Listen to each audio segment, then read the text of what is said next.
इस देश में अगर हम आजादी के समय की बात करें 1947 की अगर हम बात करें तो 1947 टू 1951 के बीच में जो एससी समाज की जातियां थी वो 450 थी। और अगर आज हम बात करें 2024 की तो अब तक 1250 से ज्यादा जातियां एससी में हो चुकी है। ये क्यों हुई?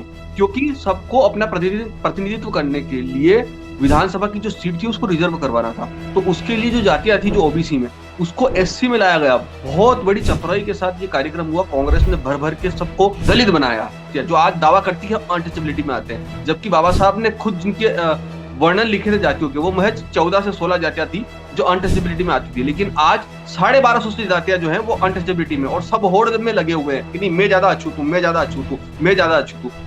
जो जो बोले कि मैं अछूत हूँ, अगर उसको दूर से पानी देना शुरू कर दे तो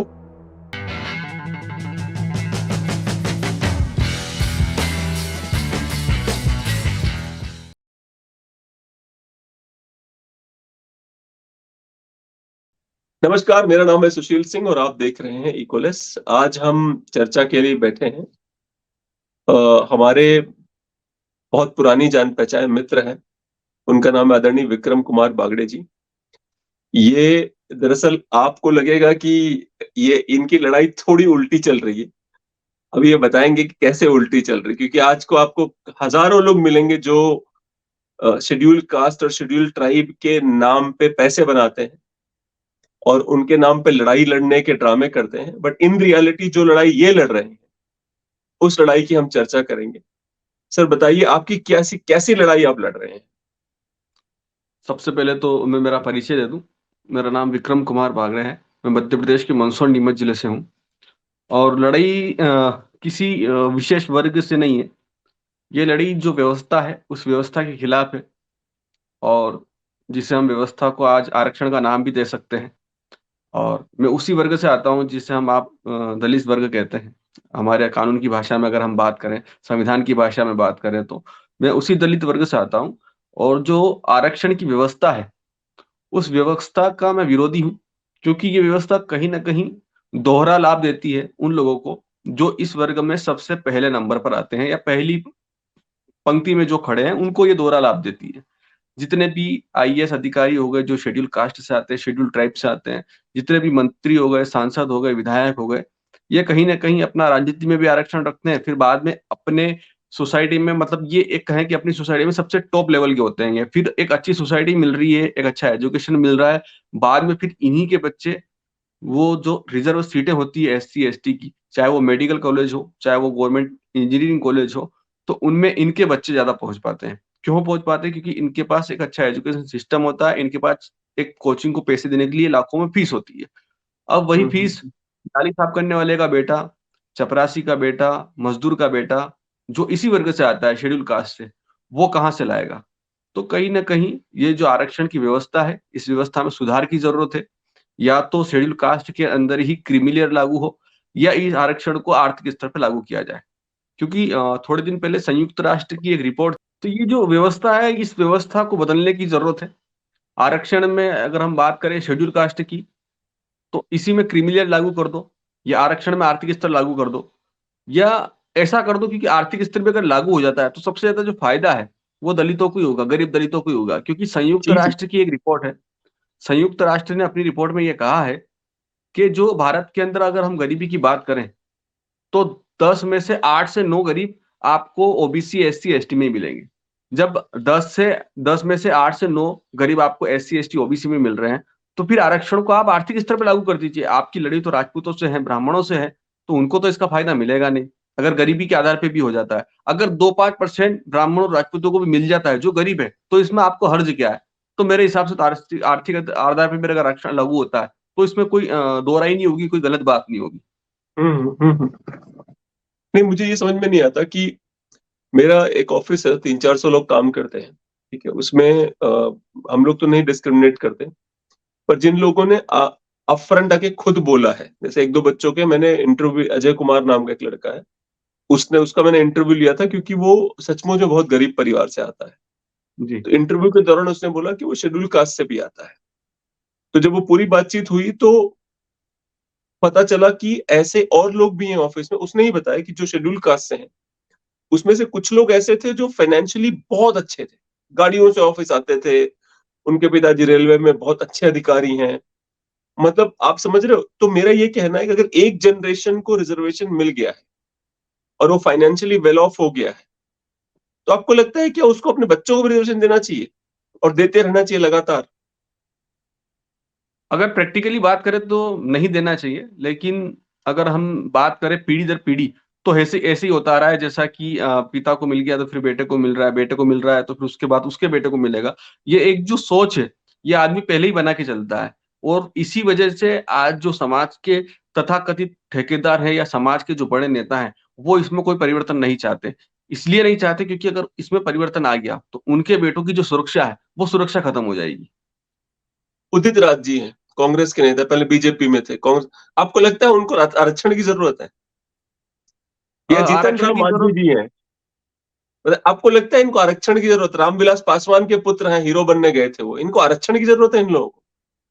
ये वही बात है ना कि जितने भी आपने नाम बताए दलित समाज के बड़े-बड़े नेता, हालाँकि अजित राज जी को तो आरक्षण से पहले बुद्धि की ज़रूरत है।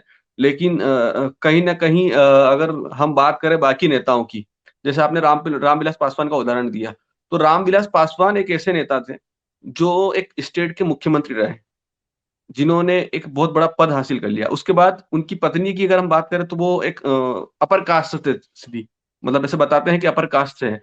तो कहीं न कहीं फिर उनके बेटे को भी आरक्षण मिल रहा है। तो ये तो अपने ही समाज के साथ गद्दारी करने वाला काम हो गया। आपने भी एक उदाहरण दिया रामविलास पासवान का। इससे पहले मैं आपको उदाहरण देता हूँ मीरा कुमारी का। अब जी, जी। मीरा कुमारी जी ने एक अपर कास्ट के व्यक्ति से शादी करी। हुँ। अब उनके बच्चे भी आरक्षण का फ़ायदा ले रहे हैं। तो मुझे ये भारतीय संविधान की जो व्यवस्था है, इस व्यवस्था में ही सवाल खड़ा करने का मन करता है कभी-कभी कि एक औरत जो अपर कास्ट के व्यक्ति से शादी करती है, तो अपर बावजूद कास्ट उसके हो ब गई। हाँ, फिर भी उसके बच्चे आरक्षण ले रहे हैं। तो ये एक बहुत बड़ा सवाल खड़ा करता है हमारे आरक्षण की व्यवस्था पर। दूसरा, एक रामविलास पासवान जी हैं, जिन्होंने एक महिला जो अपर कास्ट से उससे शादी कर ली, बावजूद उसके बच्चे आरक्षण ले रहे हैं।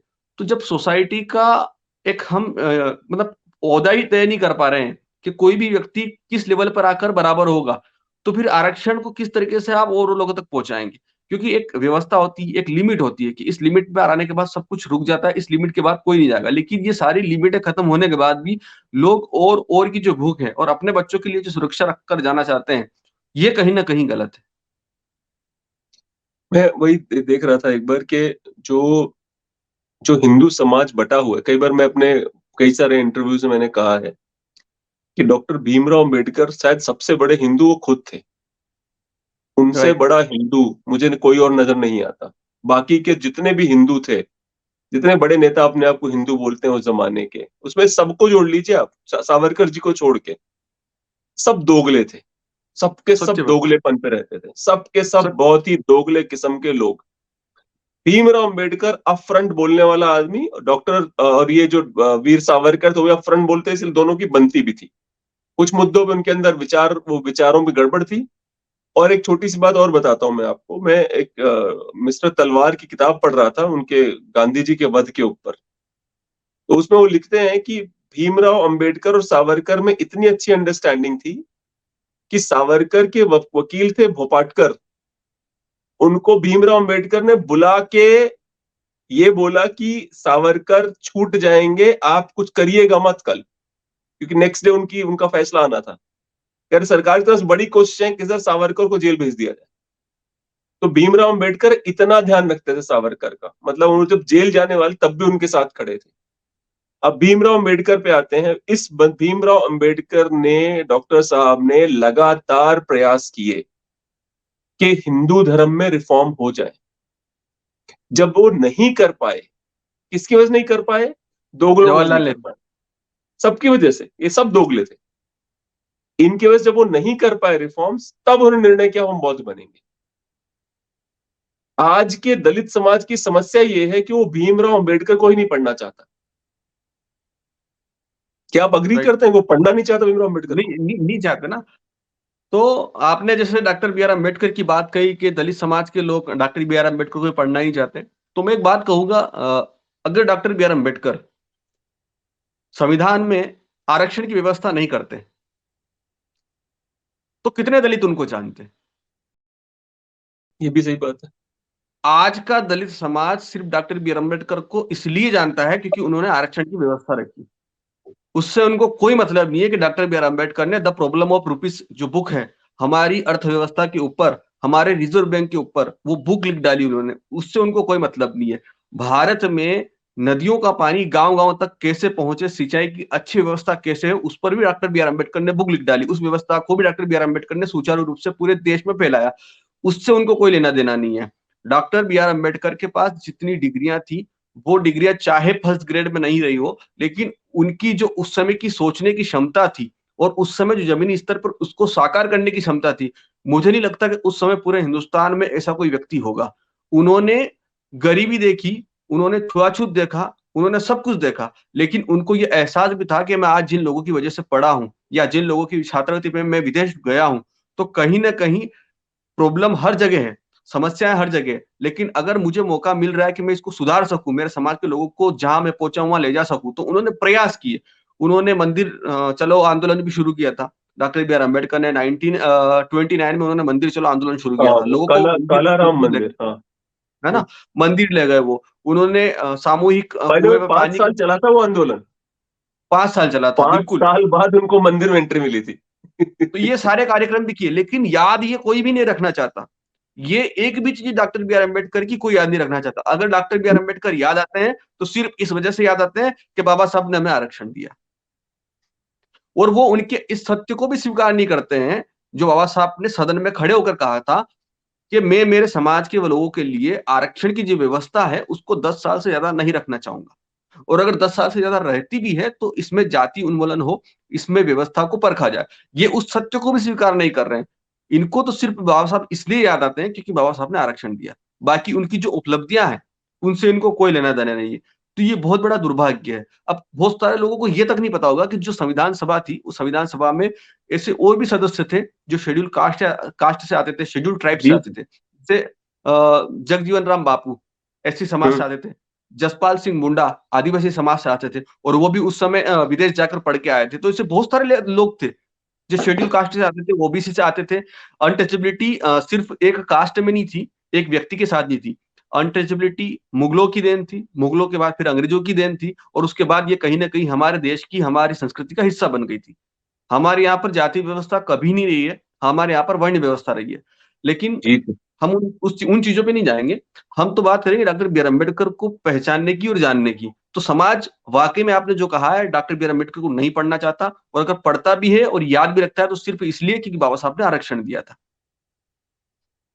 मैंने डॉक्टर बीएम राव अम्बेडकर की कुछ किताबें पढ़ी हैं, सारी तो नहीं कहूँगा कि बहुत सारी पढ़ी हैं अभी तक। स्पेशली उनकी मैं रिडल्स इन हिंदुइज़्म पढ़ रहा था। तो उन्होंने एक्चुअली क्या होता है कि वो जो जैसे नहीं होता कि वो धर्म को प्रैक्टिकली देखते थे, कि प्रैक्टिकली कैसे है धर्म, ठीक है? और दूसरा एक और बात बोलता हूँ, जो आदमी अमेरिका जाके पीएचडी करता है ना, वो अमेरिका में सेटल हो जाता है। तो मिट्टी से लगाव होना चाहिए कि आप वापस आते हो और रिफॉर्म करने की कोशिश करते हो। अदरवाइज़ डॉक्टर अम्बेडकर को क्यों इतना पेन लेना है भाई? क्यों रहना है ऐसे देश में जहाँ उनको इतनी मतलब वो बंदा जिस सरकारी नौकरी में काम करता है, उसको फाइल लोग फेंक के मारते थे दूर से, क्योंकि उसको अछूत था वो। क्या ज़रूरत है उसको इंडिया आने की? पर वही वाली बात है, उसको लगाव था कि उसे रिफॉर्म करने थे और उसको कुछ नहीं चाहिए था उन रिफॉर्म के बेसिस पे किसी से। क्योंकि अगर आपको याद हो तो जब उनकी मृत्यु हो जाती है, तो उनकी पत्नी जो कि एक ब्राह्मण थी, उनका क्या बुरा हाल किया जवाहरलाल नेहरू सरकार ने। घर से निकाल दिया गया, जिस घर में वो रहते थे, उस घर में किराए के लिए उनको घर से निकाल दिया गया उनकी पत्नी को। उनका बहुत सारा साहित्य जो था डॉक्टर भीमराव अम्बेडकर का, वो बारिश में खराब हो गया क्योंकि रखने की जगह नहीं थी, इतना लिखा था उन्होंने। तो ये वो देश है जहाँ पे डिसरिस्पेक्ट करने की पुरानी आदत है। केवल एक परिवार के लोगों को उठाओ, उनको टॉप पे बिठाओ, उनको दिखाओ कि कितने महान है ये लोग और बाकी सब गए तेल लेने के लिए। मुझे एक बात और बताइए कि आपको क्या लगता है कि जो ऐतिहासिक गलतियां हो चुकी हैं, उनको आप कैसे यूज करो, कैसे चेंज करोगे? जबकि सरकार के अंदर ये हिम्मत नहीं है। आज की सरकार की बात कर नरेंद्र मोदी सरकार की, कि फ्री राशन शुरू किया था, वो बंद नहीं कर पा रहे, डर के मारे कि वोट नहीं मिलेंगे। तो रिजर्वेशन कैसे छुएंगे? उसमें कैसे रिफॉर्म करेंगे? नहीं, बिल्कुल आपने ये बात बिल्कुल सही की है कि व्यवस्था हमारे देश में व्यक्ति ऐसा समझता है कि ये जन्मसिद्ध अधिकार हो गया और व्यवस्थाओं पे अधिकार जमा लेना आपके दुर्भाग्य का यूँ कहें कि आपकी बर्बादी का सबसे बड़ा कारण बन जाता है। मैं और कहीं का उदाहरण नहीं दूँगा। मैं मेरे ही प्रदेश का उदाहरण देता हूँ, मध्य प्रदेश का। हमारे माननीय पूर्व मुख्यमंत्री श्री शिवराज सिंह चौहान ने यहाँ पर एक योजना चली। दरअसल ये योजना भाजपा की थी नहीं। ये कांग्रेस ने अपने हलफनामे में कहा था कि अगर हमारी सरकार आती है, तो हम मध्य प्रदेश में सभी बहनों के लिए ₹1000 की व्यवस्था करेंगे हर माह। लेकिन शिवराज सिंह जी ने इस योजना को एडॉप्ट कर लिया और उस समय उनकी सरकार थी, तो विधानसभा चुनाव से ठीक 1 वर्ष पहले या यूँ कहें कि मात्र 6 या 8 माह पहले इन्होंने ये जो योजना थी, इस पर काम शुरू किया और 6 महीने पहले इसको विधानसभा के चुनाव से पहले लागू कर दिया। हर लाडली बहना के अकाउंट में ₹1250 आ रहे हैं। अब फ़र्क ये हुआ कि यहाँ पर वो व ब मतलब ये वास्तविकता देखें हम तो कांग्रेस की लहर थी। लेकिन इस एक योजना से क्योंकि अगर आप किसी घर की महिला को प्रभावित कर देते हैं, तो स्वतः ही उसके बाद महिला जो है बाकी घरवालों को कैसे मनाना है, वो उसको बखूबी आता है। तो इस जी, योजना की वजह से मध्य प्रदेश में टोटल विधानसभाओं में अगर हम बात करें तो 80% विधानसभाओं में महिला वोट प्रतिशत हाई रहा है पुरुषों के मुकाबले। यानी कि महिलाओं ने बहुत ज़्यादा वोट दिए। क्यों दिए? क्योंकि उनको लाडली बहना के ₹1250 आ रहे हैं और सीएम साहब ये घोषणा करते हुए गए हैं कि ये 1250 आपके कुछ माह में 3000 तक पहुँच जाएँगे। तो 3000 का लालच प्लस 1250 आ रहे हैं। तो इस वजह से यहाँ पर महिलाओं ने भर-भर के वोट दिए हैं बीजेपी को। हालाँकि मैं उस बारे में नहीं बात कर रहा हूँ, राजनीति के बारे में मुझे बिल्कुल नहीं पता, लेकिन मैं आपने व्यवस्थाओं की बात करी कि कोई छू नहीं पा रहा है आरक्षण की व्यवस्था को, तो ये एक बहुत छोटा मैंने उदाहरण दिया है। अभी सरकार को पता थी, केंद्र सरकार को कि ये योजना मतलब हर माह 18,000 करोड़ रुपए से भी ज़्यादा देना पॉसिबल नहीं है। अगर यही पैसा कहीं और देंगे तो हमें और ज़्यादा वाहवाही मिलेगी। तो उन्होंने सीएम ही चेंज कर दिया यहाँ पे। अच्छा। मध्य प्रदेश में सीएम का फेस था वही चेंज कर दिया और ये आप हाँ, मान के चलें ये रिकॉर्डिंग रहेगी कि लोकसभा चुनाव बाद ये योजना भी स्वतः ही बंद हो जाएगी। अभी इसको लोकसभा चुनाव तक और रखना है, उसके बाद ये योजना बंद हो जाएगी। इसी तरीके से जब आरक्षण की बात आती है या और अन्य किसी व्यवस्था की बात आती है, तो वो व्यवस्था रखें। मैं व्यवस्था खत्म करने की कभी बात नहीं कर रहा हूँ, लेकिन कम से कम व्यवस्थाओं में आप थोड़ा पुनर्विचार करके उसको सुधार तो सकते हैं। आप एक तरफ ये कहते हैं कि गैस की सब्सिडी छोड़ सकते हैं। यानी कि आपने पहले तो ऐसा सिस्टम करा कि जिसके पास अकाउंट नहीं है, उसको गैस की टंकी देना बंद कर दी। तो हर व्यक्ति को मजबूरी अकाउंट खुलवाना पड़ा, फिर उसके बाद उसका गैस अकाउंट जो है वो अपने बैंक अकाउंट से अटैच हुआ। फिर आपने कहा कि ₹1200 में गैस की टंकी आएगी, लेकिन जो बाकी के पैसे होंगे सब्सिडी के तौर के वो आपके अकाउंट में पड़ जाएँगे। तो आपको जो टंकी है वो 950 में पड़ेगी, ₹250 तो आपका आपके अकाउंट में रिटर्न आ रहे हैं।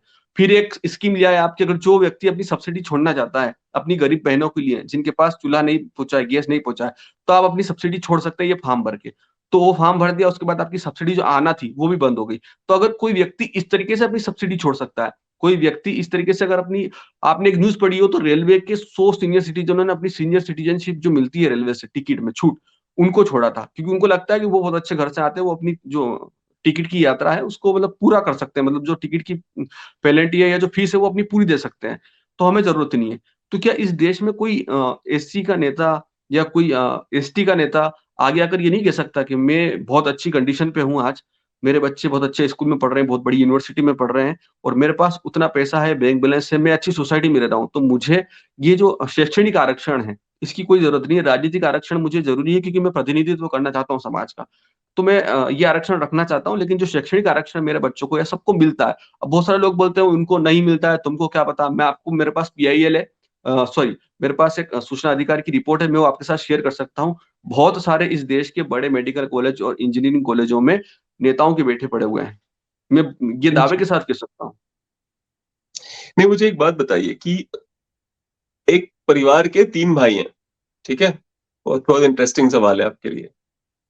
3 भाइयों में से तीनों का एक्सीडेंट होता है एक ही गाड़ी में, तीनों रहते हैं और पैर टूटते हैं तीनों के, ठीक है? लेकिन बड़े भाई को बैसाखी दी जाती है और बोला जाता है कि भैया तुम जो है बाकी भाई जो है कोशिश करेंगे अब ठीक होने की, आप ये बैसाखी ले लो, पहले आप ठीक हो जाओ, फिर बाकी भाइयों पे ध्यान देंगे। लेकिन बड़ा भाई बहुत आलसी है, वो बैसाखी को ही पैर समझता है। एक बार अटल बिहारी वाजपेयी ने आरक्षण पे एग्ज़ैक्टली यही स्टेटमेंट दिया था कि आरक्षण इसलिए दिया गया था क्योंकि कुछ लोग चल नहीं पा रहे थे, उनको बैसाखियाँ दी गई थी। अब लोग बैसाखियों को ही पैर मान के चल रहे हैं। प्रॉब्लम क्या होती है कि बड़ा भाई जो इसको बैसाखी मिल गई, वो बैसाखी छोटे भाई को देना ही नहीं चाहता। उसको लगता है वो लूला है, लंगड़ा है, रहे, मुझे फर्क नहीं पड़ता, मेरा फ्यूचर सिक्योर होना चाहिए। तो वही बात। इस समय जो शेड्यूल कास्ट समाज का सबसे बड़ा दुश्मन है, वो शेड्यूल कास्ट समाज का ही अपर रिच शेड्यूल कास्ट समाज है। हाँ, या बिल्कुल सही बात ओबीसी है। में जो रिच ओबीसी, जैसे ये पश्चिमी उत्तर प्रदेश है, यहाँ पे यादव हैं, ओबीसी में आते हैं, यहाँ पे उनको मुआवजे के पैसे मिले हैं, सब करोड़पति हैं यादव अधिकतर, लेकिन सब रिजर्वेशन लेते हैं। आप समझ रहे हैं, अंतर को देख रहे हैं। और यहाँ पे इतने सारे आपको ब्राह्मण क्षत्रिय मिलेंगे जो उनके घरों में किराए पे रहते हैं और बहुत गरीब है, उनको कुछ नहीं मिलता। ये हमारे देश का दुर्भाग्य है। इस देश में रोहिणी आयोग की रिपोर्ट कब से रेडी है बनकर, लेकिन वो कोर्ट में शो नहीं हो पा रही है। क्यों नहीं हो पा रही है? सिर्फ इस वजह से कि यहाँ पर जो ओबीसी समाज के लोग हैं, दरअसल ओबीसी समाज के लिए एक रिपोर्ट तैयार की गई थी जिसमें कौन सी जाति कितनी सक्षम है ये बताना था उसको। लेकिन ये रिपोर्ट बनकर तैयार हो गई, लेकिन अभी तक इसको केंद्र सरकार की तरफ से शो नहीं किया गया। क्यों नहीं किया गया? क्योंकि उसमें बहुत सारी जातियां ऐसी हैं कि अगर उन्होंने उसका नाम ले लिया तो वो जो जातियों का बहुत बड़ा वोट बैंक है, वो वोट बैंक उनके खिलाफ हो जाएगा। चाहे उसमें आप फिर ये पाटीदार पटेल समाज के लोग रख लीजिए, गुज्जर समाज के लोग रख लीजिए, ये बहुत सारे समाज के लोग हैं। और पर्टिकुलर इसीलिए तो मैं कहता हूँ बार बार कि आप किसी जाति को लाकर आगे रखेंगे तो ऐसा वाकई में सही भी नहीं है कि हर जाति में लोग जो है वो सक्षम हो। 10% नहीं, 10% तो 1% ऐसे व्यक्ति होंगे जो गरीबी के उसमें जी रहे होंगे अभी भी। तो इससे तो अच्छा आप ये करिए ना कि आर्थिक आधार पर ही आरक्षण को लागू कर दीजिए, लेकिन ऐसा नहीं होता है। क्यों नहीं होता है? क्योंकि इस देश में जो तथाकथित दलितों के ठेकेदार हैं, दलित नेता हैं, उनको ये चीज समझ में आती है कि जैसे ही आर्थिक स्तर पर आरक्षण लागू हुआ तो हमारा प्रतिनिधित्व का जो आरक्षण है वो खत्म हो जाएगा। ये इसी वजह से सिर्फ दलितों का फायदा नहीं हो पा रहा। मैं आपको राजस्थान के उदयपुर जिले में एक गांव है, उस गांव का नाम मुझे याद नहीं आ रहा है, जिसमें मीणा समाज के लोग रहते हैं। अब देखिए, ये जी एक बहुत इंटरेस्टिंग बात बता रहा हूं मैं कि जो मीणा राजस्थान के केंद्र सरकार की जितनी भी बड़ी नौकरियां हैं, चाहे वो रेलवे में हो या और अदर डिपार्टमेंट में हो, वहां पर एसटी की जो रिजर्व सीट है, उसमें आपको जो रिजर्व व्यक्ति मिलेंगे वो मीणा समाज के लोग मिलेंगे। ठीक है? और ये मीणा सभी के सभी राजस्थान से आएंगे। ये एक कोइंसिडेंस नहीं है। ये एक सिर्फ गलती की वजह से आज जो है मीणा पटेल जिसको हम बोलते हैं, वो एक बहुत बड़ा आरक्षण का फायदा उठा रहे हैं, आदिवासी बनकर।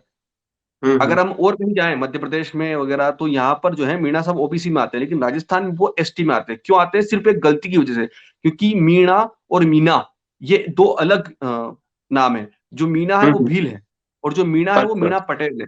ठीक है? तो अच्छा। ये इस गलतफहमी की वजह से राजस्थान के बहुत सारे मीणा जो हैं आदिवासी बनकर अपनी बड़ी बड़ी नौकरियां लगा बैठे हैं। कोई आईएएस है, कोई रेलवे में बड़ा अधिकारी है। तो एक बड़े गांव सारे है, आईपीएस ऑफिसर्स के नाम सुने मैंने, मीणा मीणा हाँ मीणा ये करके। तो हाँ हाँ राजस्थान में एक गांव है जहां पर 6 आईएएस अधिकारी हैं और उसी एक ही गांव से हैं और सब मीणा है। हाँ और हाँ। बहुत सारे उस मकान में, मतलब उस गांव में ये कहा जाता है कि 80 से 85% जो है वो सारे नौकरियों में बड़ी बड़ी। तो मुझे एक बात और जो बताइए अभी। हाँ प्लीज कंटिन्यू। और जो उसके बोलिए बोलिए। पास ही लगा हुआ गांव है, जिसको हम हम्म। आदिवासी भील समाज के गांव होते हैं, वहां से एक भी व्यक्ति एक चपरासी की नौकरी नहीं कर पा रहा है। क्यों नहीं कर पा रहा है? क्योंकि उनके जो रिजर्व पद है वहां पर पहले ऑलरेडी जाकर मीणा पटेल नौकरी कर रहे हैं और वो उनको सही इतनी कहा। शिक्षा पहुंच ही नहीं पा रही उनके तक। अब आप सोचिए, अमेरिका में एक राज्य है, उसके अंदर कहा गया है कि चूंकि जो ब्लैक्स हैं, अफ्रीकन अमेरिकन, उनकी समझ में नहीं आ रही गणित, इसलिए गणित का सब्जेक्ट ही हटा दो। Oregon students will no longer need to be proficient in reading, writing, and math to graduate because having standards to graduate disproportionately harms students of color. आप देख रहे हैं, पराकाष्ठा देख रहे हैं आप ये, कि चूंकि वो ब्लैक्स को समझ में नहीं आता तो गणित डिस्क्रिमिनेट कर रहा है उनके खिलाफ। आप इससे ज्यादा नीचे कोई कैसे गिर सकता है कि कह रहे हैं कि गणित जो है, गणित मैथमेटिक्स डिस्क्रिमिनेशन का टूल है। मतलब समाज को आगे बढ़ने से रोक दिया जा रहा है, क्योंकि गणित भाई एक समाज की समझ में नहीं आता, उसको ये नहीं कहा जा रहा समझो, कैसे नहीं समझ में आ रही है तुम्हें। कहा जा रहा है कि गणित बंद ही करवा दो, बाकी बच्चों को मत पढ़ाओ, क्योंकि बच्चे जो तेज हैं गणित में उनको मत पढ़ाओ। यही उदाहरण अगर आप भारत में ले आते हैं, तो मेरा सवाल उदित राज जी जैसे लोगों से है। मैं रिस्पेक्ट करता हूं, एक बार रिसेंटली उनके वो हैं जो मौर्य जी हैं, उनके पीए क्या हैं, उनसे बात हुई थी, तो इंटरव्यू के लिए तैयार है। मैं उनसे ये सब सवाल मैं उनसे भी पूछूंगा वैसे। तो मैं ये समझ नहीं पाता हूं कि अगर उदित राज जी को अपना इलाज कराना है और डॉक्टर जो है वो रिजर्वेशन से आया हुआ है, उससे इलाज करवाएंगे वो अपना, या जो डॉक्टर 90% नंबर लेके टॉप करके आया है उससे इलाज करवाएंगे? स्वाभाविक सी बात है, वो अपने लिए सब बेस्ट ढूंढते हैं, अपने लिए सब बेस्ट ढूंढते हैं, क्योंकि उनको पता है ना कि वो अपनी जान के साथ, अपनी सेहत के साथ खिलवाड़ नहीं कर सकते हैं। हर तो व्यक्ति ये अपने लिए ये बेस्ट। ये दोगलापन नहीं हुआ सर कि मैं ये तो चाहता हूं कि स्टैंडर्ड डॉक्टरी के नीचे कर दिए जाए, क्योंकि मैं चाहता हूं शेड्यूल कास्ट के बच्चे ऊपर जाएं। गुड, समझ में उदित आता राज जी से उदित राज जी से एक सवाल और कीजिएगा। जी। मैं पर्सनल रिक्वेस्ट कर रहा हूं आपसे कि आप समाज के नेता रहे हैं, आप सांसद रहे हैं बीजेपी से, और आप कांग्रेस में एक प्रवक्ता हैं। एज ए प्रवक्ता आप आते हैं, चैनल पर बैठते हैं, तो अच्छी खासी आपकी मंथली इनकम भी होती होगी। तो क्या एसी में बैठ के समाज के लिए उत्थान की बातें करना या समाज के लिए सब कुछ करना, ये काफी है, ये इनफ है? या आपने जो जमीन स्तर पर जाकर आपका उनका एक संगठन है, परिसंघ हम्म। नाम से ऐसा कुछ संगठन है उनका, तो अच्छा। आपका संगठन जो है जमीनी स्तर पे कितना लागू है? या आप मुझे सिर्फ 5 ऐसे बच्चे बता दीजिए जिनकी आपने शिक्षा की जिम्मेदारी ले रखी हो। आप 5 बच्चों के नाम बता दीजिए, मैं कॉपी पेन लेके बैठा हूं, मैं उन 5 बच्चों के नाम लिख देता हूं। अगर वो आपको बता दें, तो आप मैं कह रहा हूं उनकी रिस्पेक्ट आप 100% कीजिएगा। अगर आप अभी 90 करते हो तो उसके बाद 100% कीजिएगा। अगर वो नहीं जवाब दे पाए, तो उनको फिर आप कहिएगा कि मेरे साथ कुछ दिनों पहले आप ही के समाज का एक युवक जुड़ा था, जो न तो नेता है, ना मैं, मेरा कोई अधिकार, मतलब कोई बहस नहीं है मेरा। मैं सिर्फ एक छोटा सा कार्यकर्ता हूँ, माँ भारती का, अपनी समाज का एक छोटा सा सेवक हूँ। मैं जितने बच्चों की करता हूँ, या आप जितने भी लोग मेरे साथ मिलकर ये सब काम करते हैं, तो मैं उनको 30 बच्चों के कम से कम नाम दे सकता हूँ, जिनकी हमने सरस्वती शिशु मंदिर में प्रवेश की व्यवस्था करवा रखी है। और इसके अलावा ऐसे बहुत सारे बच्चे हैं जिनको हमने घर घर जाकर बुक्स बांट रखी, उनको शिक्षा के लिए प्रेरित किया, या सरकारी स्कूल में हमने उनका प्रवेश करवाया। उनके पास आधार कार्ड नहीं थे, उनके जन्म प्रमाण पत्र नहीं थे, हमने बनवाए। अस्पतालों के चक्कर काटे हमने, ग्राम पंचायतों के चक्कर चक्कर काटे, और उनको हम उस कड़ी में जोड़ पाए। यानी कि अगर हम उनको नहीं जोड़ते तो वो इस देश के नागरिक ही नहीं थे, लेकिन हमने उनको जोड़ा, जमीन पर जाकर उनको ये बताया कि शिक्षा कितनी जरूरी है। तो हम ऐसे 30 बच्चों का नाम आपको दे देंगे, उदित राज्य से आप सिर्फ 5 बच्चों के नाम ले लीजिएगा। या और भी कोई अगर बीमार है, मैं ये सवाल सबसे कर चुका हूँ, चंद्रशेखर रावण से भी मेरा यही सवाल है कि आप समाज के लिए वहां पहुंच जाते हैं जहां घोड़ी से दूल्हे उतारने की बात होती है, जहां मूंछ रखने की बात नहीं होती, लेकिन आप वहां क्यों नहीं पहुंच पाते हैं जहां बच्चे की घर शिक्षा नहीं जा पा रही है, या वो बच्चा शिक्षा के लिए प्रेरित नहीं हो पा रहा है, तो आप वहां क्यों नहीं पहुंचते? मतलब ये सारे के सारे लोग, कोई घटना घटित हो जाती है, उसके ऊपर राजनीति करने आते हैं। ये घटनाएं होने देते हैं ताकि ये राजनीति कर सके। जी जी ये जी। घटनाओं को रोक भी सकते हैं, लेकिन ये रोकेंगे नहीं। क्यों नहीं रोकेंगे? अगर रोक दिया, तो जो राजनीति रोटी सेकने का अवसर है, वो अवसर इनके हाथ से चला जाएगा। तो समाज का सबसे बड़ा शत्रु अगर आज के समय में कोई है, तो वो ऐसे ही नेता है। मुझे तो ये जो रावण है, चंद्रशेखर रावण है, मुझे उनको देख के ऐसा लगता है कि जैसा नहीं होता कि नागनाथ और सांपनाथ वाली बात है कि अगर आप अपर कास्ट के अत्याचार से परेशान हैं तो आप उतना ही दुर्दांत लोअर कास्ट के बंदे को ऊपर पहुंचा दीजिए, ताकि वो, देखिए एक बात बहुत सिंपल, हमारे गांव में कहावत है कि जो बेटा पड़ोसियों को गाली देता है और माँ बाप उसको नहीं रोकते, तो एक दिन अपने माँ बाप को गाली जरूर देता है। बिल्कुल तो अगर बिल्कुल। अगर चंद्रशेखर रावण दूसरे कास्ट वालों को अपनी बुलिंग कर रहे हैं, गुंडागर्दी कर रहे हैं, तो यकीन मानिए कि जो उनके साथ के लोग हैं उनके ऊपर भी उनका यही यही तंत्र चलता होगा, कुछ नया नहीं करते होंगे वो, क्योंकि ये उनकी स्वभाव आदत होता है। है सर। जी जी। ये स्वभाव होता है। अगर आप किसी व्यक्ति को आप कर बोलते हैं, सम्मान देते हैं, और आपका उससे कोई झगड़ा भी है, कोई गुस्सा भी है, तो आप उसको उसी लहजे में बात करेंगे, उसके ऊपर आप एग्रेसिव नहीं होंगे। ये एक स्वभाव होता है। और ये स्वभाव आपको आपके सोसाइटी से मिलता है, आपके घर से मिलता है, आपके परिवार से मिलता है, आपके माँ बाप से मिलता है, आपके संस्कार जो होते हैं उसके जरिए ये स्वभाव बनता है एक व्यक्ति का। तो अगर कोई व्यक्ति सिर्फ आकर मुंह पर टाव देकर खुद को दूसरों को गाली देता है, तो ये उसका स्वभाव है। और ये सबके लिए है, ये किसी ठाकुर के लिए या किसी बनिए के या ब्राह्मण के लिए नहीं, ये सभी के लिए है। उसका स्वभाव ही ऐसा है। और आप स्वभाव तब तक से ठीक नहीं होता। दो अवसर मिलते हैं स्वभाव सही करने के, किसी व्यक्ति को सुधारने के दो दो अवसर मिलते हैं। एक तो या तो माता पिता से सुधर जाए, या अपने गुरु से सुधर जाए। अगर ये दोनों नहीं मिलते हैं, तो फिर बाद में समाज, अनुभव उसको सिखा देते हैं। आपने देखा होगा पिछले 2-3 सालों में चंद्रशेखर में बहुत कुछ सुधार आ चुका है, बहुत मेलो डाउन हुआ है यहाँ। क्योंकि राजस्थान में उसको सुधार दिया गया है, अच्छा जी। और उसी के समाज के लोगों ने सुधारा है। कोई राजपूत ब्राह्मण क्षत्रिय किसी ने नहीं सोचा, उसी के समाज के लोग उसके खिलाफ हो गए। और आज ये लेवल है कि वो बहुत नियमित भाषा का जो है इस्तेमाल करते हैं और बहुत संयम में बोलते हैं। तो मेरा यही कहना है, अगर आप समाज आपके ऊपर भरोसा करता है तो आप सिर्फ उसी जगह क्यों पहुंचते हो जहां ये खबर आती है कि घोड़ी से उतार दिया। आप उस जगह भी पहुंचो ना जहां कोई व्यक्ति के लिए वो बात करने के लिए नहीं है, कोई व्यक्ति को न्याय दिलाने के लिए नहीं है। आपने एलएलबी की है, आप एक वकील हैं, अधिवक्ता, मैं भी अधिवक्ता हूं, तो आप उस घर जाइए। मतलब जय भीम मूवी देखकर ताली सबको बजाना है, लेकिन उस जैसा वकील किसी को नहीं बनना है। तो वो आप करिए, आप समाज के नेता हैं, आपकी आवाज बुलंद है, तो आप सरकार तक आवाज पहुंचा सकते हो, तो ऐसे बहुत सारे लोगों की आवाज पहुंचाइए, मेरा ये मानना नहीं है। नहीं, मैं एक और सवाल पूछता हूँ कि जो क्या कहते हैं डिस्क्रिमिनेशन जो होता है, क्योंकि मुझे जहां तक पता है आपके बारे में, आप जो है आप हिंदू धर्म में अच्छा विश्वास रखते हैं। जी बिल्कुल बिल्कुल बिल्कुल। हाँ, तो मैं ये समझ नहीं पाता हूँ कि जो स्क्रिप्चर्स हैं जिनमें लिखा गया है दलितों विशेष रूप से, पहले तो दलित शब्द जो है उसका मराठी से उठाया गया दलित शब्द। दलित का मतलब होता है टूटा हुआ, मराठी वर्ड है दलित, ठीक है।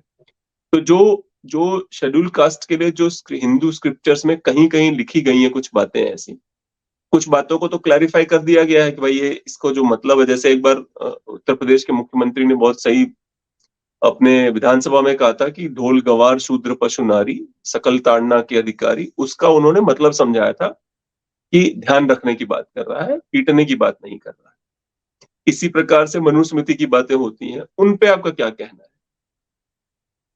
हिंदू स्क्रिप्चर्स में देखिए जो नेगेटिविटी है उन पे क्या कहना है आपका? जो आपने ये चौपाई बताई ना, ढोल गवार शूद्र पशु नारी सकल ताड़न के अधिकारी, तो बहुत सारे ऐसे नहीं बोलते हैं कि क्या ताड़ रहा है, क्या ताड़ रहा है। जी जी जी तो जी जी वाकई जी। में इसका मतलब होता है क्या देख रहा है। मतलब बार बार किसी चीज को लगातार देखते रहना, अपनी आंखों से ओझल नहीं होने देना, ये हम्म मतलब होता है ताड़ने का। तो ढोल गवार शूद्र पशु नारी, तो इसमें बहुत सारे सवाल खड़े कर देते हैं, ढोल को कैसे ताड़ोगे, ये कैसे करोगे।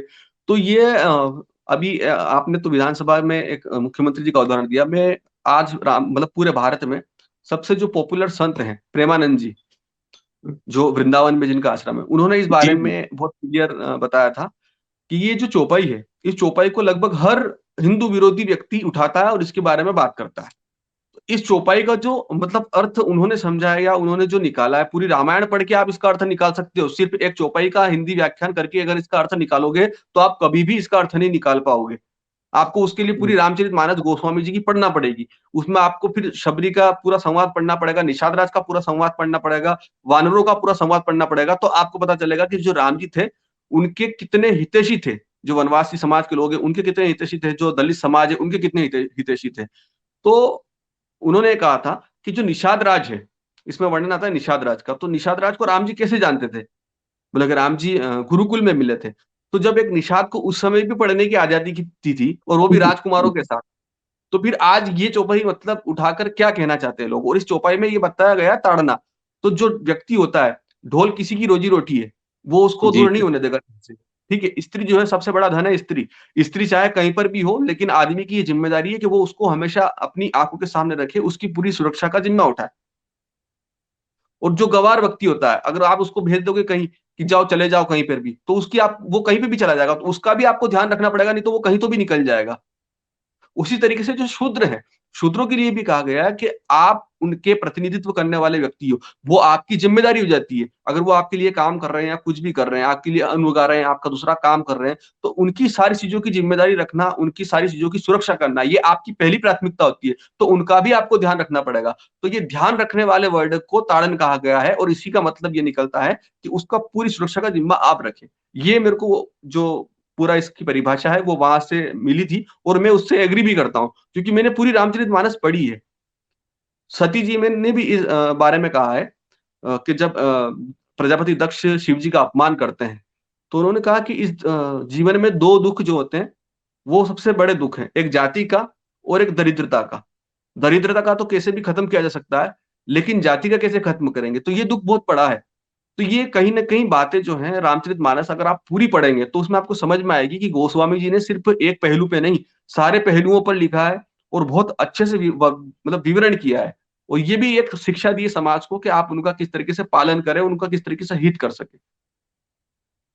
मुझे थोड़ा सा स्त्रियों वालों पे मैं डिसएग्री करता हूँ, बट बाकी तो I completely agree with you. मैं एक और जी। चीज समझ नहीं पाता हूँ कि ये तो है, ये तो सच है ना कि डिस्क्रिमिनेशन तो हुआ है, हो रहा है, बिल्कुल हो रहा और है। पता नहीं कब तक होगा। क्योंकि मैं राजपूत हूँ और मैं जिस गांव से आता हूँ, हम लोग जमींदार थे, तो हमारे यहाँ पे डिस्क्रिमिनेशन देखा है मैंने अपनी आंखों से। और जब मैं नहीं करता था वो डिस्क्रिमिनेशन को, तो गालियां भी सुनी है सबसे कि मतलब दिमाग खराब है तुम्हारा। जी। कि अगर मैं गया हूँ शेड्यूल कास्ट की बस्ती में और मैं पानी-वानी पी के वो आ रहा हूँ, तो उसके लिए मुझे गालियाँ भी पीठ पीछे, सामने, जब छोटा था तो मुँह पे देते थे गाली, अब मैं चूँकि नहीं बड़ा हूँ, तो पीठ पीछे देते हैं। पर ये हो चुका है, लगातार होता है कि आप डिस्क्रिमिनेशन करते हो और उसको समाज का हिस्सा बनाते हो। तो आप हिंदूवादी हैं, बिल्कुल अच्छी बात है, मैं भी हिंदूवादी हूँ। पर इसके डिस्क्रिमिनेशन के खिलाफ कैसे लड़ेंगे? वो बताइए। क्या किया जाए डिस्क्रिमिनेशन खत्म हो? बहुत अच्छी बात की आपने और मैं इस बारे में सिर्फ़ इतना ही कहूँगा कि जिस चीज़ के बारे में आपने कहा है कि आप राजपूत हैं और किसी दलित व्यक्ति के घर जाते हैं और वो व्यक्ति आपको पीठ पीछे गाली देता है कि भैया कैसा राजपूत है, शूद्र के यहाँ पानी पी के आ गया।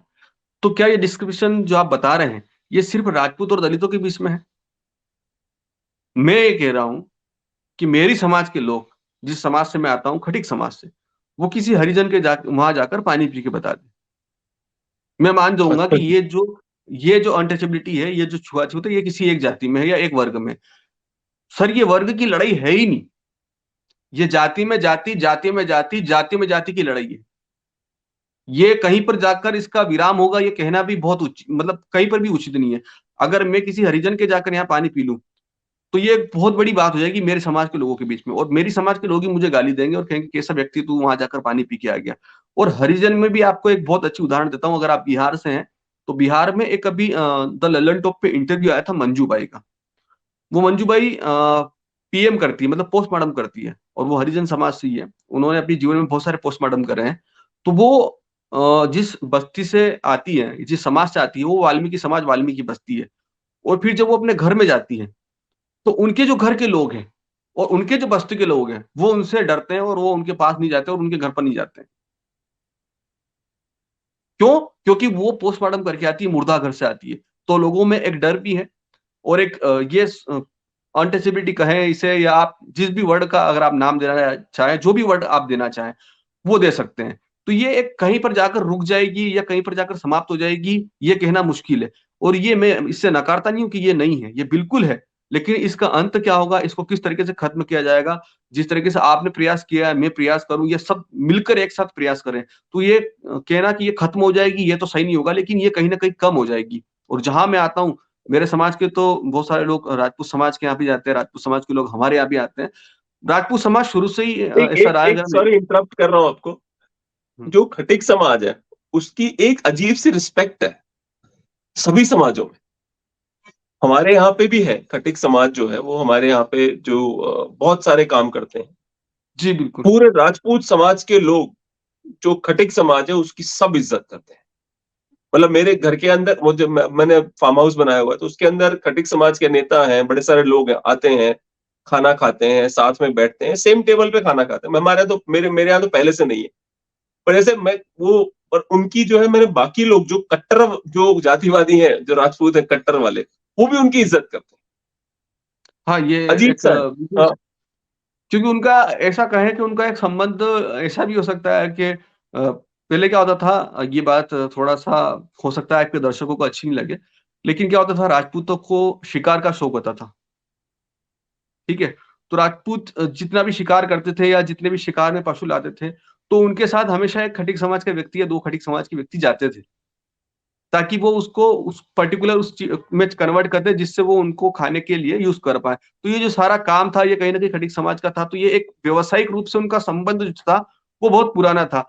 बलि प्रथा जो थी राजपूत समाज में वो भी दी जाती थी। आज भी जयपुर में ऐसे बहुत सारे किले हैं जहाँ पर हर रोज़ दी जाती है।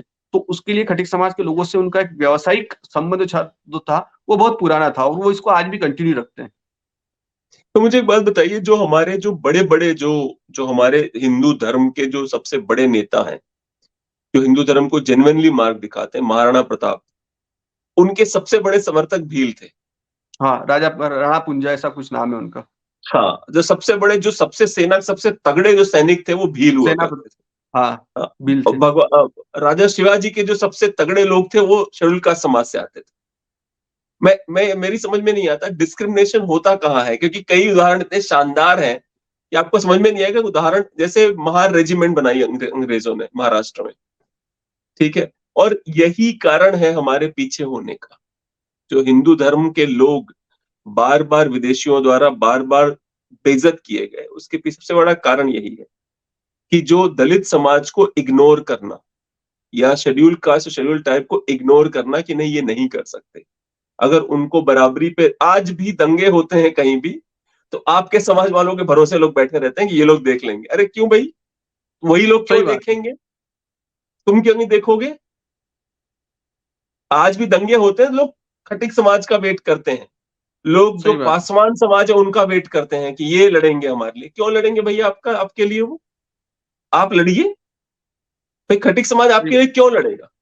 क्योंकि सही बात है। लगातार मैंने कई शहर दर शहर देखे हैं, इलाहाबाद में भी देखा है मैंने, हमारे गांव की तरफ भी देखता हूं मैं, हर जगह जैसे ही दंगे होते लोग बोलते हैं वो देखेंगे। अरे क्यों वो देखेंगे भाई, आप भी देखो, सही बात है।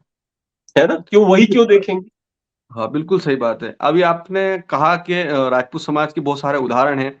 बिल्कुल सही बात है ये कि महाराणा प्रताप का जो आज भी ध्वज लगता है उनके किले पर, उसमें भील समाज के ध्वज को जगह दी गई है महाराणा प्रताप के साथ। तो ये एक बहुत बड़ा सम्मान है उस समाज के लिए। और ऐसी एक कहानी भी है कि जो हमारे इधर एक समाज है, गालूड़ी समाज जिसको बोलते हैं, गालूड़ीय भील, वो आज भी शहर में नहीं रहते हैं, गाँव में नहीं रहते, वो गाँव के बाहर ही रहते हैं। और वो सिर्फ एक कसम उन्होंने उस समय ली थी महाराणा प्रताप के समय, उस कसम को आज दिन तक उनके जो बच्चे हैं वो निभा रहे हैं। उनके पूर्वजों ने कसम ली थी, लेकिन वो आज भी निभा रहे हैं। गाँव के बाहर ही रहेंगे, रोड पे ही वो तंबू डेरा लगा के उनका जीवन गुजारेंगे।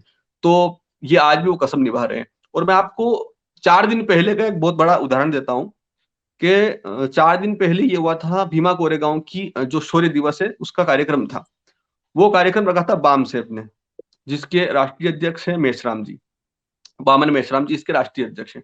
ये कार्यक्रम भीमा कोरेगांव में हुआ था सन 1818 में। आपको इसका इतिहास पता है कि वहां पर महार रेजिमेंट और जो मराठा थे, मराठा ब्राह्मण, उनके बीच में लड़ी पेशवा लड़ी जो गई थी, थी, हाँ हाँ, है ना? पेशवा सेकंड। मराठा, हाँ, पेशवा और मराठा ब्राह्मणों के बीच में, सॉरी, जो मराठा ब्राह्मण थे जो पेशवा गुट के थे, उनके और अंग्रेजों के, और जो अंग्रेजों की तरफ से दलित समाज लड़ रही थी, नहीं, उनके बीच में एक लड़ाई लड़ी गई।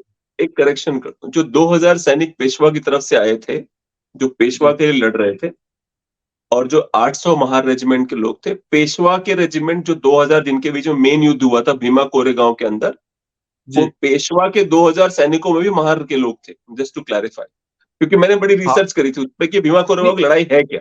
हाँ हाँ, नहीं, बिल्कुल ये मैं भी बहुत दिनों लेकिन से इसके बारे में सोच रहा इसको था। अंतर को समझना पड़ेगा कि उनका राजा ब्राह्मण था, और जो ये महार रेजिमेंट के लोग थे उन ब्राह्मणों ने उनके खिलाफ बहुत डिस्क्रिमिनेशन किया था। हाँ, प्लीज कंटिन्यू।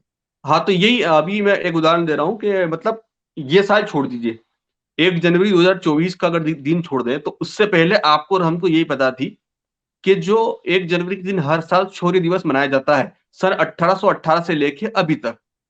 तो ये शौर्य दिवस इसलिए मनाया जाता है कि जो वहां पर दलित समाज के लोग थे, वो दलित समाज के लोग और जो मराठा ब्राह्मण थे, जो पेशवा गुट की तरफ से लड़ रहे थे, उनके बीच में लड़ी लड़ी गई थी, जिसमें बहुत सारे दलित के प्राण गए थे। लड़ाई में प्राण जाते ही हैं, लेकिन वो लड़ाई जो थी वो अंग्रेजों ने जीती थी। और अंग्रेजों की तरफ से जो दलित लड़ रहे थे, तो कहीं ना कहीं स्वतः ही वो जीत उनकी भी हो गई थी। तो हर हम्म, साल 1 जनवरी को वो शौर्य दिवस मनाया जाता है। और उस शौर्य दिवस के लिए कहा जाता है कि आपके जो पूर्वज थे दलित समाज के लोगों, कितने बहादुर थे, कितने पराक्रमी थे। और उसी 1 जनवरी को ब्राह्मणों को और राजपूतों को भर भर के गालियां मिलती थी। इस बात से आप भी एग्री करेंगे। लेकिन 1 जनवरी 2024 के दिन वहां पर ये जो राजपूतों को गाली देने का सिलसिला था, ये खत्म हो गया। ये इसलिए खत्म अच्छा, हो गया कि वामन मेश्राम जी ने कार्यक्रम आयोजित किया शौर्य दिवस के उपलक्ष्य में। और उस कार्यक्रम में बुलाया उन्होंने करणी सेना, राष्ट्रीय करणी सेना परिवार के अध्यक्ष श्री राज शेखावत जी को मुख्य अतिथि के अच्छा, तौर पर। अच्छा, और श्री राष्ट्रीय राजपूत करणी सेना परिवार के अध्यक्ष राज शेखावत जी वहां पर गए। उन्होंने उस कार्यक्रम में हिस्सा लिया, जय भीम जय भवानी का नारा दिया। और फिर क्या वामन मेश्राम ने 5 राजपूतों के नाम बताए जो दलितों के साथ अंग्रेजी सेना के बीच में थे, और वो भी लड़ रहे थे, और वो भी बाजीराव पेशवा के जो गुट के लोग थे। उनके साथ लड़ रहे थे और उन्होंने भी वीर गति को प्राप्त किया था। तो उन्होंने 5 राजपूतों के नाम उस समय बताए थे। तो कहीं न कहीं जो राजपूतों को गाली देने का सिलसिला था, जो हर साल वहाँ पर 1 जनवरी को दिया जाता था, वो जी, सिलसिला जी। खत्म हो गया। क्यों खत्म हो गया? क्योंकि वहाँ पर राजपूत सेना के अध्यक्ष आ गए थे, करणी सेना के अध्यक्ष। हो सकता है अगले साल कोई क्षत्रिय ब्राह्मण सेना के अध्यक्ष वहाँ पहुँच जाए और वो ब्राह्मणों को गाली देने का सिलसिला वो भी खत्म हो जाए। तो इससे ये जी, चीज़ जी। समझ में आती है कि कोई भी इतिहास जो है वो जिसे हम बोल सकते हैं कि बिल्कुल सत्य होगा, ये कहना बिल्कुल गलत है। क्योंकि अंग्रेजी सेना किसी भी राजा के खिलाफ अगर लड़ाई करने जाती थी, तो वो अपने आधुनिक हथियारों के साथ और भारत के ही सैनिकों के साथ मिलकर लड़ाई लड़ने जाती जी, थी। जी, तो अगर हम ये बिल्कुल। कहें कि इसमें दलित हो गए पर्टिकुलर या कोई क्षत्रिय होगा, तो ये बिल्कुल सही नहीं होगा। उसमें सर्व समाज के लोग होते थे जी, जी, और सब जी, जी। मजबूरी में जाते थे और सब मजबूरी में लड़ते थे। लेकिन सबको उसी को सैलरी अपना मिलता शौर्य हाँ, है। और उसी को अपनी सब जीत मान लेना, उसी को अपना शौर्य मान लेना, ये कहाँ तक सही है? नहीं, पर मैं ये कह रहा हूँ ना, जो 800 लोग जिनको जो कहा जाता है ना, रेजिमेंट का नाम महार था, पर जो जी। 800 लोग थे जरूरी नहीं वो सारे के सारे महार हो ना, वो भी तो है सवाल कि। और जो हाँ, 2000 लोग, मैंने बता दिया आपको कि जो 2000 लोग आए थे पेशवा की तरफ जी, से, उसमें सारे के सारे ब्राह्मण नहीं थे। बहुत अलग अलग बिल्कुल जातियों आगे। को महार भी थे उसमें, जो उन महारों के खिलाफ लड़े थे। पर यही वाली बात है ना, भारत देश में सिलेक्टिव है चीजें, भारत देश में एक्टिव नहीं है, सिलेक्टिव है कि ढूंढ के निकालेंगे हम। और एक और चीज ऑब्जर्व करिएगा, जो लेफ्ट है, लेफ्ट द्वारा जो प्रायोजित चीजें आती हैं, जिसमें जी, वो ललन टॉप भी एक चैनल है भाई, वो लेफ्टिस्टों का ही लगता है मुझे। तो इसलिए आपने बताया मंजू जी की कहानी तो बड़ी अच्छी लगी सुनने में, लेकिन मैंने देखा नहीं क्योंकि ललन टॉप को फॉलो नहीं करता मैं। जी, तो जो लेफ्ट वाले हैं ये क्या करते हैं, ये चाहते हैं कि दलित अभी दलित ही रहे, क्योंकि अगर वो नहीं रहेगा तो ये जान किसकी बचाएंगे। जी, आप समझ रहे हैं मेरी बात को? जो कम्युनिस्ट समझ हैं, रहा हूँ। लेफ्टिस्ट हैं, वो गरीब को गरीब रखना चाहते हैं, तभी तो उनके लीडर बनेंगे। हाँ, अगर गरीब बिल्कुल। ऊपर उठ गया तो लीडर किसके बनेंगे? ये एक बात मैंने एक कार्यक्रम था दिल्ली में, वहाँ पर गई थी कि देखिए, आप आरक्षण की राजनीतिक आरक्षण की व्यवस्था समझिए। मैं आपको बहुत कम शब्दों में समझाता हूँ। कोई भी व्यक्ति एससी का अगर विधायक है, तो वो तब तक विधायक है जब तक उसकी विधानसभा में एससी के लोग हैं। इस देश में अगर हम आजादी के समय की बात करें 1947 की अगर हम बात करें तो 1947 टू 1951 के बीच में जो एससी समाज की जातियां थी वो 450 थी। पूरे केंद्र की बात कर रहा हूं मैं। 450 जातियां थी और अगर आज हम बात करें 2024 की तो अब तक 1250 से ज्यादा जातियां एससी में हो चुकी है। ये अरे क्यों हुई? बाप क्योंकि सबको अपना प्रतिनिधित्व करने के लिए विधानसभा की जो सीट थी उसको रिजर्व करवाना था। तो उसके लिए जो जातियां थी जो ओबीसी में, उसको एससी में लाया गया। बहुत बड़ी चतुराई के साथ ये कार्यक्रम हुआ। कांग्रेस ने भर भर के सबको दलित बनाया। मतलब दलित इस देश में पैदा किए गए हैं। कहां 450 थी और कहां 1250 जातियां जो आज दावा करती है अनटचेबिलिटी में आते हैं। जबकि बाबा साहब ने खुद जिनके वर्णन लिखे थे जातियों के, वो महज 14 से 16 जातियां थी जो अनटचेबिलिटी में आती थी। लेकिन आज 1250 से जातियां जो है वो अनटचेबिलिटी में और सब होड़ में लगे हुए हैं कि नहीं मैं ज्यादा अछूत हूं, मैं ज्यादा अछूत हूं, मैं ज्यादा अछूत हूं। मतलब ये कहने के लिए भी आज होड़ लगी हुई है। प्रदेशों में देख लीजिए, आप केंद्र में देख लीजिए, सब अपनी अपनी जाति को बहुत ज्यादा अछूत बताने में लगे हुए हैं। तो ये एक अच्छा, बहुत मुझे बड़ा एक बात दुर्भाग्य बताइए, है। जो जो बोले कि मैं अछूत हूं, अगर उसको दूर से पानी देना शुरू कर दे तो? हाँ, भाई तो तुम वो खुद फिर बोल उसको रहे हो, बुरा लगेगा। तुम वो खुद वो बोल रहे वो हो फिर मैं बुरा अछूत लगेगा। हूं। हाँ, तो वही तो बात है, वो फिर उसको बुरा लगेगा। वो फिर संविधान की दुहाई देंगे, फिर वो कानून की दुहाई तो देंगे। ये एक सारी तरफ चीजें रहना वो पड़ेगा ना, या तो अछूत हो या तो संविधान मान, देख, संविधान सबको बराबरी कर रहा है। इनके जो लोग इनका प्रतिनिधित्व करते हैं, उनका भी एक स्टैंड नहीं है, तो ये कैसे एक स्टैंड में हो सकते हैं? नहीं नहीं नहीं बोलेंगे। ये कभी भी एक तरफा किसी भी चीज की तरफ नहीं रह सकते। चंद्रशेखर रावण, जब उससे पूछा गया कि आपने अपना सरनेम रावण क्यों रखा, तो उसने बोला कि रावण हमारे पूर्वज है, हम रावण को मानते हैं, रावण के साथ जो है श्री राम जी ने गलत किया। और दूसरी तरफ उससे पूछा राम जी से आपको क्या सही में बोला परेशानी है, तो उसने? हाँ, मैं आपको उसकी बाइट दे सकता हूँ। और उसने ऐसा भी बोला और उसको पता नहीं था कि रावण शुद्ध कोटि का, उच्च कोटि का ब्राह्मण था? हाँ, नहीं पता है ना उसको। मैं क्या अरे बोल रहा बाप हूँ, रे। उसने उससे पूछा गया कि आपने अपने रावण क्यों लगा रखा, तो उसने बोला कि रावण के साथ बहुत गलत हुआ, महिषासुर के बाद साथ बहुत गलत हुआ, ये हमारे कहीं ना कहीं आदर्श है, उसने ऐसा कहा है। तो एक तरफ वो ये कहता है कि रावण उसका आदर्श है, दूसरी तरफ वो ये कह रहा है कि रामायण जो है वो पूरी तरीके से काल्पनिक है। मतलब उसके ही दोहरे, मतलब उसमें फंस गया वो जवाब में। एक तरफ उसका कहना है कि रामायण जो है वो पूरी तरीके से काल्पनिक है, रामायण जैसी कोई घटना नहीं घटी। तो फिर बाद में वो शंभुक की बात बताता है, फिर बाद में वो रावण का इतिहास बताता है। तो ये कहाँ तक सही है? मतलब आप या तो ये कह दो कि रामायण या रामायण के किसी भी पात्र से हमारा कोई लेना देना नहीं है, तो रावण जो है वो भी हम हटा देते हैं। लेकिन उसको एक रावण नाम से फेम मिला, बट रावण नाम। बट क्या उसको ये पता नहीं कि रावण तो मतलब उस जाति से आता है जिस जाति से अछूत या दलित जो जितने भी लोग हैं वो सख्त नफरत करते हैं, उनको लगता है यही जिम्मेदार है हमारे इस हालत के लिए। जी, वो रावण को सिर्फ ऐसा समझता है कि वो एक राक्षस प्रवृत्ति का है, तो वो कहीं न कहीं हमारे आदर्श हैं बस, वो उसको इतना पता है बस। अच्छा, यही यही गलती वो क्या नाम था उसका, वो जो करुणानिधि भी करता था। के करुणानिधि जो था वहां का तमिलनाडु का, उसने भी कहा था कि रावण महान था और राम घटिया था, और ये वो बाद में पता चला कि और ब्राह्मणों को भी गाली देता था। तो किसी ने उसको जाके बताया, डॉक्टर सुब्रमण्यम स्वामी ने शायद जाकर उसको बताया, "अरे भैया ये रावण ही ब्राह्मण ही है।" तब उसको हाँ। समझ में आया कि तो मैं कुछ भी बोल रहा हूँ। तो मुझे चंद्रशेखर आजाद का नहीं पता था, मुझे लगता वो चलो एक ही बंदा था। नहीं मतलब क्या है कि सिर्फ वही बता ना, हेडिंग पढ़ के आप पूरी चीज़ का आकलन नहीं लगा सकते। आप बुक की हेडिंग पढ़ लिया आपने, भारत-पाकिस्तान का विभाजन, और आपने फिर उस बुक को पूरा नहीं पढ़ा, तो आपको कैसे पता चलेगा कि डॉक्टर बी आर अम्बेडकर मुस्लिमों के बारे में क्या कहते थे? अरे आपको गजब कैसे पता गजब लिखा है। ऐसे हैं? स्टेटमेंट देने वाला बंदा, उसको लोग बोलते हैं वो हिंदूवादी नहीं है, गधे हैं वो। हैदराबाद का निजाम उस समय उसके पास 17 रथ लेके पहुंचा और उसने कहा कि बस आप एक बार नमाज पढ़ लो हमारे साथ, आपको हिंदू धर्म से बहुत परेशानी है। आपने बोला कि आप हिंदूवादी हैं। आपने मेरे से सवाल किया कि मैं हिंदूवादी हूँ, बिल्कुल हिंदूवादी हूँ, क्योंकि मैं आज उस हिंदू धर्म को देख रहा हूँ जिस हिंदू धर्म की कल्पना डॉक्टर बी आर अम्बेडकर करते थे, या जी जो जी। हिंदू धर्म डॉक्टर बी आर अम्बेडकर चाहते थे, आज वैसा हिंदू धर्म है। तो मैं कहीं ना कहीं इस हिंदू धर्म से खुश हूँ, और जो बाबा साहब का सपना था वो सही हुआ है, तो मैं इस हिंदू धर्म को मरते दम तक नहीं छोड़ूंगा। क्यों नहीं छोड़ूंगा? क्योंकि डॉक्टर बी आर अम्बेडकर का सपना था महिलाओं को पूरी आजादी मिले, महिलाएं पुरुषों के साथ कंधे से कंधा मिलाकर चले। तो कहीं ना कहीं जितनी फ्रीडम हिंदू धर्म में है, दुनिया के किसी भी धर्म में आज इतनी फ्रीडम महिलाओं को नहीं है। फ्रीडम के साथ साथ उनका सम्मान करना, ये हमें हिंदू धर्म सिखाता है। उनके साथ हर वक्त खड़े रहना, ये हिंदू धर्म सिखाता है। महिलाओं के रूप में हम देवी की पूजा करते हैं, तो देवी का भाव हर औरत में, हर स्त्री में रखना, ये मेरा धर्म सिखाता है। तो कहीं ना कहीं मैं इस धर्म को नहीं छोड़ूंगा। Doctor B R Ambedkar Hindu code bill लाकर भी यही सारी चीजें करना चाहते थे जो आज कहीं ना कहीं लागू हो चुकी है हमारे देश में। और इस हिंदू कोड बिल का सबसे बड़ा अगर कोई विरोधी था तो वो पंडित जवाहरलाल नेहरू था, क्योंकि उसको पता थी अगर हिंदू कोड बिल इस देश में लागू हो गया तो कहीं ना कहीं फिर जो है हिंदुओं की सरकार और जो हिंदू थे वो हावी हो जाएंगे। और आज मतलब कहीं ना कहीं वैसा ही हो रहा है। तो जी कहीं जी। ना कहीं अम्बेडकर जी समझ गए थे कि हिंदू कोड बिल अगर आ जाता है तो कुछ कुरीतियां, मैं यूं नहीं कहूंगा, आज इस्लाम में भी बहुत सारी कुरीतियां, लेकिन उनको सुधारने वाला कोई नहीं। अगर सुधारने की बात कोई करेगा तो नहीं। लोग उसको सर कलम कर देंगे। तो कहीं ना जी जी। कहीं चेंजेस हर चीज में होना चाहिए समय के साथ। तो डॉक्टर बी आर अम्बेडकर वही चाहते थे, और आज कहीं न कहीं वो सारे चेंजेस हो गए हैं। तो ये सबसे सर्वश्रेष्ठ धर्म है आज की तारीख में। मैंने किसी से कहा था कि शायद आज तक वाले मेरा इंटरव्यू लेने के लिए आए थे, तो मैंने उनसे, वो कह रहे थे, जो लड़का इंटरव्यू ले रहा था वो लेफ्ट लेफ्ट विचारधारा से काफी प्रभावित था। तो उसने मैंने उसको, मेरा चैनल देखा था, तो क्या आप मुसलमानों के खिलाफ बोलते हो ये वो। तो मैंने उसको कहा था, देख ऐसा है भाई, डॉक्टर भीमराव अंबेडकर इस्लाम में नहीं पैदा हो सकते, संभावना नहीं है उनकी।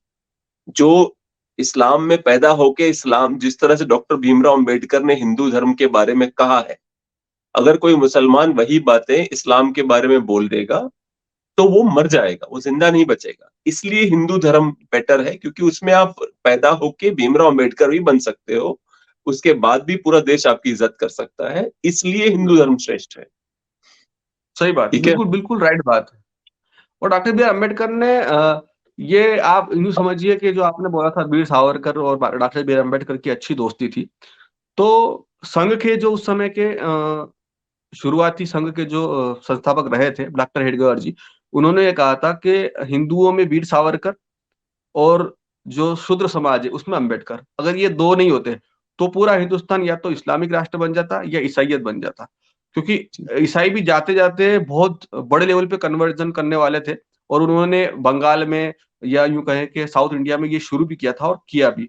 नॉर्थ में डॉक्टर बी आर अम्बेडकर थे, तो उन्होंने कई हद तक अपने समाज के लोगों को और प्रोटेक्ट किया उन्होंने कि वो कन्वर्ट नहीं हो। तो डॉक्टर बी आर अम्बेडकर अपने मरने से 1.5 साल पहले ही समाज को मतलब क्रिश्चियन बनते हुए नहीं देखना चाहते थे। वो जोगेंद्रनाथ मंडल बनता हुआ नहीं देखना चाहते थे। तो जी जी उन्होंने ये जी। किया कि मैं बौद्ध धर्म, उन्होंने ये वादा किया था हेडगेवार जी से कि मैं कुछ ऐसा करके जाऊँगा जिससे कि देश को कम से कम नुकसान हो, कम से कम क्षति पहुँचे मेरे देश को या मेरे धर्म मतलब मेरे इस राष्ट्र को। तो उन्होंने फिर इसी देश की एक संस्कृति है जिसे हम बौद्ध धर्म कहते हैं, वो बौद्ध धर्म की संस्कृति को स्वीकार किया और अपने अनुयायियों के साथ मिलकर उन्होंने बौद्ध धर्म अपनाया। तो ये उन्होंने इसलिए किया था क्योंकि उस समय हिंदू कोड बिल लागू नहीं हुआ था। अगर हिंदू कोड बिल लागू हो जाता तो डॉक्टर बी आर अम्बेडकर उस समय भी कोई हिंदू धर्म छोड़ने वाले नहीं थे।